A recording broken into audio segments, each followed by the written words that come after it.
கர்நாடகால தர்மஸ்தலான்ற பகுதியில் பார்த்தீங்கன்னா 100க்கும் மேற்பட்ட பெண்களை மாணவிகளை கற்பழித்து கொன்று புதைச்சிருக்காங்க. இத்தனை வருடங்களை அதை கூட கண்டுபிடிக்க முடியாமல் அந்த கர்நாடகா போலீஸ் என்னதான் பண்ணிக்கிட்டு இருந்ததுன்னு தெரியல. இந்த மத்தியில் ஆட்சி செய்யக்கூடிய அரசு இருக்குது தெரியுமா, பெண்களுக்கு பாதுகாப்பு கிடையாது, நாட்டில் ஏழைகளுக்கு உதவிகள் கிடையாது. பணத்தை எப்படியெல்லாம் சுரண்ட முடியுமோ சுரண்டி அவங்களுடைய கட்சியை மட்டும் நல்லா பலமாக்கிட்டு இருக்காங்க. இதெல்லாம் கேள்வி கேட்க தகுதியே இல்லாமல் தான் நம்ம வாழ்ந்துட்டுருக்கோம். ஒரு பிள்ளை இறந்ததுக்கே துடிச்சு போகிற மக்கள் நம்ம. இத்தனை பேரை கொன்று புதைச்சிருக்கானுங்க, கற்பழிச்சிருக்கானுங்க. இத்தனை நாளாக அந்த அரசும் காவல்துறை என்ன செஞ்சுட்டு இருந்தாங்க, எதுக்காக அவங்களாம் பணியில் இருந்தாங்கன்னே தெரியல.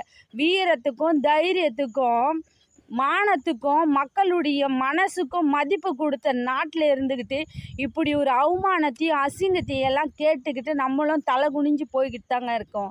பெண்களுக்கு என்றைக்குமே பாதுகாப்பு கிடையாது இந்த அரசால், காவல்துறையால். உண்மையாக ரொம்ப வெக்கக்கேடாக இருக்குது இந்த செய்தியை கேட்டதுலேருந்து.